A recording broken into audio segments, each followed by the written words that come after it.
We are crossing our fingers for good weather for this year's Tampa Bay Heart Walk. It's now less than 2 weeks away, and this year all of us here at News Channel 8 have a new reason to raise money and walk. The death of our beloved colleague Paul Lamison left us all shocked and stunned. He died suddenly of a heart attack in early August, and this year we're dedicating all of our Heart Walk efforts to him.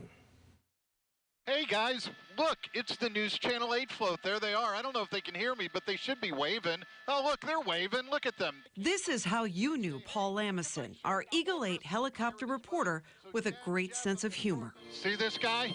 Is that you? Yeah, he started here at Channel 8 29 years ago today. 29 years I've been here. I started when I was 5 years old. Behind the scenes, he was so much more. In his 29-plus years at WFLA, Paul spent most of his time as a photographer. This will be my new look because of you. Only recently shifting to also being on camera. People are Paul Lamison, Eagle 8, Eagle 8. Paul's wife, Nerissa Lamison, a journalist herself, said he definitely liked his newfound fame. He was at the top of his game at work. You all know that. Just weeks before he died, Paul, a lifelong Rays fan, was asked to throw out the first pitch, and he milked it for all it was worth. That was his big grand finale, his big ta-da, that's my big finish. Nerissa and Paul met when she was an anchor at News Channel 8 in the early 2000s. They fell in love and married in 2007, welcoming their daughter Ava the next year. She made them a family of 6, Paul with a daughter from a previous marriage and Nerissa with 2 daughters. We were very opposite, but I think that's what I loved about him the most, is that where I was high maintenance, he was low key. You know, we had fun together. He made me laugh so much. He made me laugh. He made anything that was dark, he would make brighter. That's why when police reached out to Nerissa on August 3rd while she was at work, she was caught so off guard. I was in the middle of a newscast, and I called and asked the police officer, what is going on? Can you get in touch with my husband? No, this is about your husband. And I said, well, tell me what happened. Your husband was taking a walk, and he collapsed, and he passed away. He had a heart attack. And that's when I just dropped to the floor. And I screamed, I cried, and I blacked out. I don't even know what happened after that. Nerissa rushed to tell all of their daughters before they heard the news elsewhere. A home security camera in the South Tampa neighborhood where Paul was walking captured what happened. The quote was from one police officer, he's just bebopping with his music, bebopping, having a good time. And then all of a sudden he held his chest, and then he kind of put his head down and kind of, you know, sat down, and then he sat down. And then he laid back, and it was like he just fell asleep.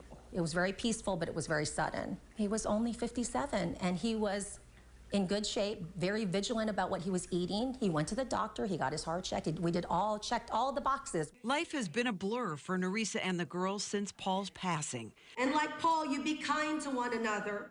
They honored his life, his sense of humor, and his unconditional love at a service that overflowed with people wanting to share their stories of Paul. Luckily, many of their family memories are on video. These 2 journalists frequently documenting their life together, even when their girls wanted nothing to do with it. They would say, please, not on camera this time, not on camera. And Paul and I would be, yes, on camera, yes, on camera. And just like, come on, let's do the family dance. You gave it away. Last week would have been their 15th wedding anniversary. I think we crammed a lot in those years, and we have so much content, video and pictures to prove that. Smile. I miss everything. I miss his smile. I miss his laughter. I miss him bugging me about things. I miss him teasing me. I miss watching him with the girls. I miss his smell. I miss watching him on TV. And I always say, hug everyone.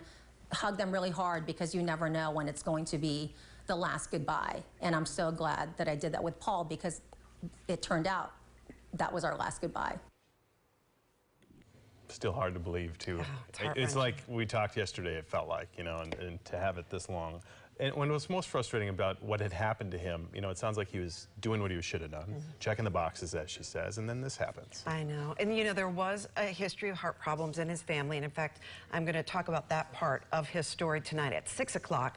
But it was such a hard story to put together. But once I saw the finished product, it made me so happy that the viewers get to see Paul in a whole different way. He was silly. I don't think he ever had a bad day. Yeah. He loved his family. He always cracked a joke. There was never a bad day because Paul was around. Right. And he was here almost 30 years, and it has left a gaping hole in the newsroom. But it's nice they have all that video to look back at forever. Yeah. So again, the Heart Walk is coming up Saturday, November 5th. This year we're dedicating it to Paul. It's back at Raymond James Stadium this year. A big turnout expected. Florida Blue Cross Blue Shield is matching the first $50,000 that we raise, so we hope you'll support those efforts. Just go to WFLA.com/heartwalk to donate and join our WFLA team.